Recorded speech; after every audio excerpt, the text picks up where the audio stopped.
And I want you to also spend a moment on your long-term goals, because many of us in this room have never actually written them down or even thought about them.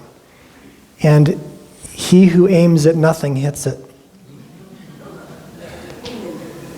And the reason that I often delay doing that is because once I write them down, now I feel I can't morally license anymore. I've written down my long-term goal, and now I have a focus. What is your health focus? What is your long-term goal? What is your 5-year goal, 10-year goal for your health? Your 5 and 10-year goal for your closest relationships? A 5 and 10-year goal for your finances? Which is also going to help you focus in a lot of ways.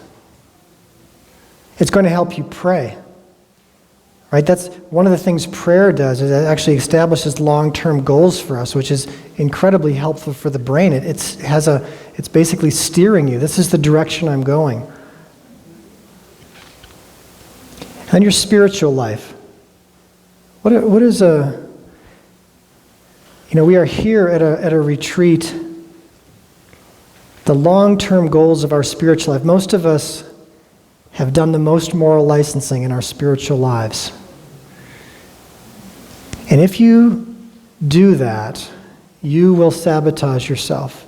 And you will not feel guilty. You'll have a good conscience doing it.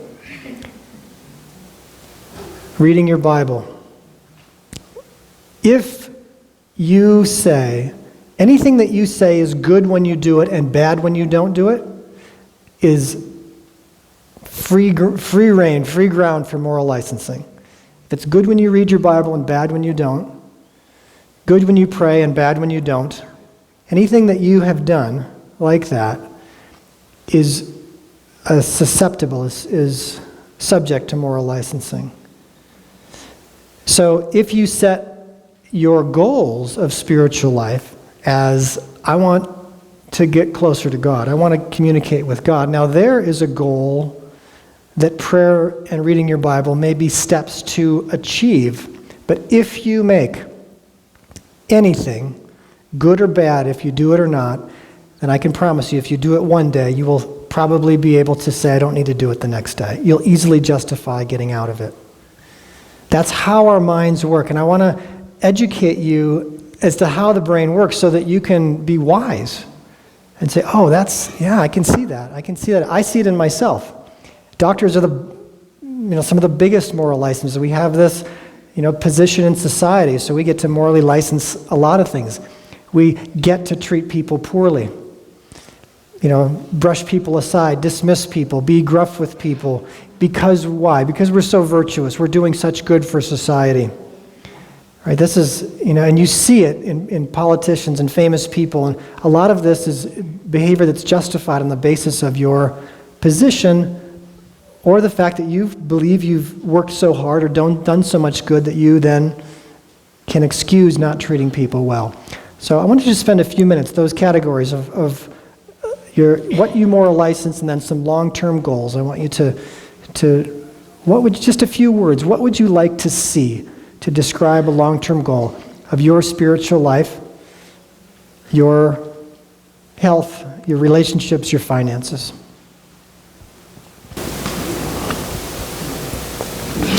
So we'll take a little more time for this at the end. I want to we'll keep going, but it's important while we're here, because if we don't do it now, there's a good chance if you walk out of this room, you're not going to do it. I know people that, right, the first thing most people do when they walk out of the room is their cell phone goes up and they're checking to see, right? We do things to divert our attention so that we don't have to think about our long-term goals, which gives us the ability to morally license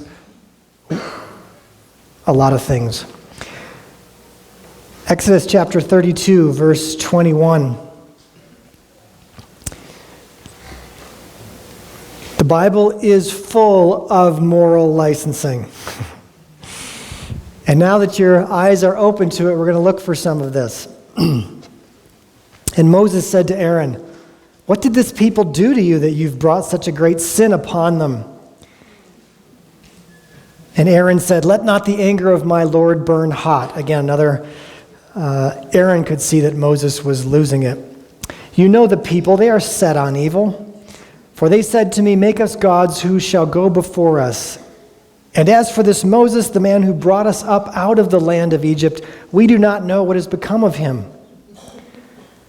So I said to them, "Let any of you who have gold take it off." So they gave it to me, and I threw it into the fire, and out came this calf.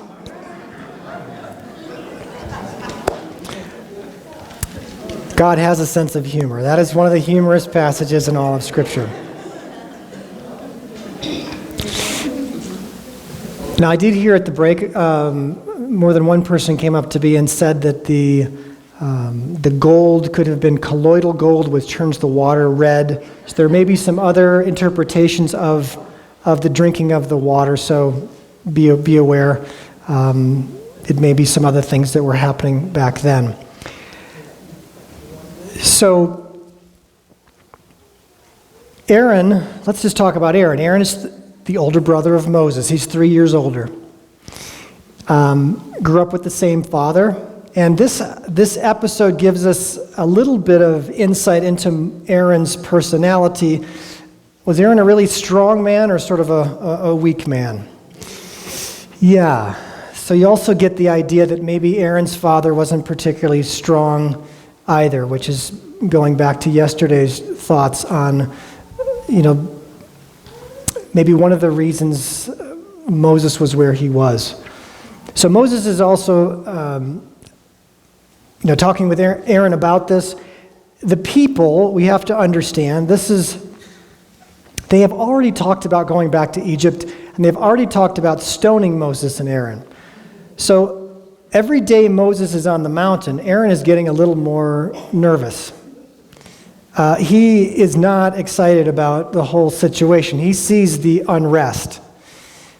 So, right, this is a trained army. They're training the people for battle. What happens to soldiers when they sit around for a long time? They get in trouble. So you've got, this military training society that used to be slaves who have no particular morality at all, and they're sitting around with not a lot to do except to gather some manna every day and think up things to do. So it is interesting that he finally, I believe, and that actually Aaron was stalling. He convinced himself, I've been so good that it probably is not going to hurt. And you know what I'll do? When he makes the golden calf, he said, "Israel, here are your gods. And tomorrow we're going to have a feast day to the Lord." So he actually sort of mixes it all in together. He's doing some things that he's able to morally license because he's waited so long for Moses to come down. Now, what he says when he throws it into the fire and out comes this calf, it's interesting because in our version it reads golden calf. The Hebrew is cast metal. In other words, there was a mold. He put this stuff in, and sure enough, out came this calf. In fact, I believe that more than one calf came out because he says, "Israel, here are your gods," plural. That he had for 2 million people, he had a lot of these golden calves all spread throughout the camp, which is why the people had to go to and fro to kill all 3,000 of the people that were dancing, because they weren't all dancing in one place. He had these things all throughout the camp, these little golden molds that he'd poured in and that just popped out, and he had well justified that.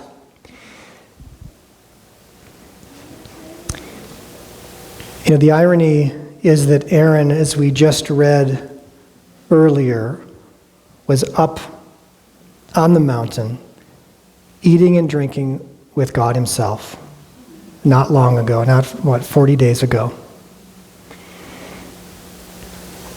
And I believe it shows us what happens when we get out of fellowship with God.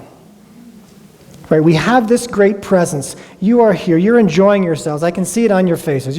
Many people say, "I'm really enjoying this weekend," but you're going to go down And oftentimes, because of this weekend, you will morally license the fact that you probably don't need to have any other interaction with God, maybe until next Sabbath.